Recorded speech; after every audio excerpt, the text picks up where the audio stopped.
ನಿನ್ನೆ ಸುಮಾರು ಒಂದು 7:30 7:45ಗೆ ಈ ಸಮಯದಲ್ಲಿ ಧನಂಜಯ ಮತ್ತು ಕಂಜಾನೆ ಮತ್ತೆ ಕಿತ್ತಾಟ ಸ್ಟಾರ್ಟ್ ಆಗಿರುತ್ತೆ. ಅದು ಊಟದ ಸಮಯದಲ್ಲಿ ಧನಂಜಯಗೆ ಊಟ ಮಾಡ್ಸೋಕೆ ಕಂಜಯನ್ನು ಹಿಂದ್ಗಡೆ ಪಾಸ್ ಆಗ್ತಾ ಇರ್ತಾನೆ, ಅವನಿಗೂ ಊಟ ಮಾಡ್ಸೋಕೆ ಕರ್ಕೊಂಡು ಹೋಗ್ತಾ ಇರ್ತಾರೆ.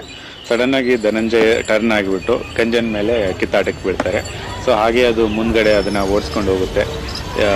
ಮುಂದ್ಗಡೆ ಓಡಿಸ್ಕೊಂಡು ಹೋಗಿರೋದನ್ನ ಕಂಜನ್ ಆನೆ ಮುಂದ್ಗಡೆ ಹೋಗುತ್ತೆ, ಧನಂಜಯ ಹಿಂದ್ಗಡೆ. ಕಂಜನ್ ಆನೆ ಮೇಲೆ ಇರುವಂತ ಇವನು ಕಾವಾಡಿ ಕೆಳಗಡೆ ಬೀಳ್ತಾನೆ. ಕೆಳಗಡೆ ಬಿದ್ದಾಗ ಕೆಳಗಡೆ ಜಿಗಿತಾನೆ, ಆಕ್ಚುಲಿ ಜಂಪ್ ಮಾಡ್ತಾನೆ, ಇದಕ್ಕೆ ಅವನು ಕುತ್ಕೊಳ್ಳೋಕ್ಕಾಗಲ್ಲ ಹೋಗೋ ರಭಸಕ್ಕೆ. ಹಾಗಾಗಿ ಧನಂಜಯ ಮೇಲೆ ಅಂತ ಕಾವಾಡಿ ಮೇನ್ ರೋಡ್ ತಲುಪುವಷ್ಟರಲ್ಲಿ ಅದನ್ನ ಕಂಟ್ರೋಲ್ ಮಾಡಿ ವಾಪಸ್ ತರ್ತಾನೆ.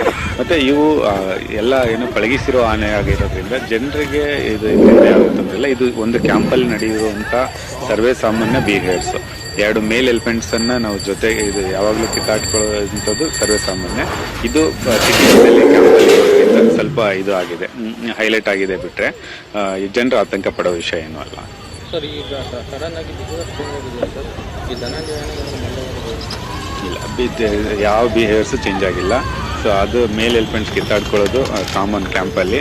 ಹಾಗೆ ಅದೇ ಥರ ಕಿತ್ತಾಡ್ಕೊಂಡಿದ್ದೆ. ನಾವು ನಿನ್ನೆನೂ ವೆರಿಫೈ ಮಾಡಿದ್ವಿ, ಇವತ್ತು ಮಾರ್ನಿಂಗ್ ವೆರಿಫೈ ಮಾಡಿದ್ವಿ, ಅದಕ್ಕೆ ಯಾವುದೇ ಮತ ಇಲ್ಲ. ಈ ಫುಡ್ಡನ್ನು ತಿಂದಾಗ ಚೆನ್ನಾಗಿ ಹುಡುಗಿ ಇಲ್ಲಿ ಸಿಗ್ತಾ ಇರುವಾಗ ತಿಂತಾ ಇರುತ್ತಲ್ಲ, ಅವಾಗ ಆಟೋಮೆಟಿಕ್ ಸ್ವಲ್ಪ ಗತ್ತು ಬರೋದು ಕಾಮನ್, ಮದ ಅಲ್ಲ ಅದು ಗತ್ತು.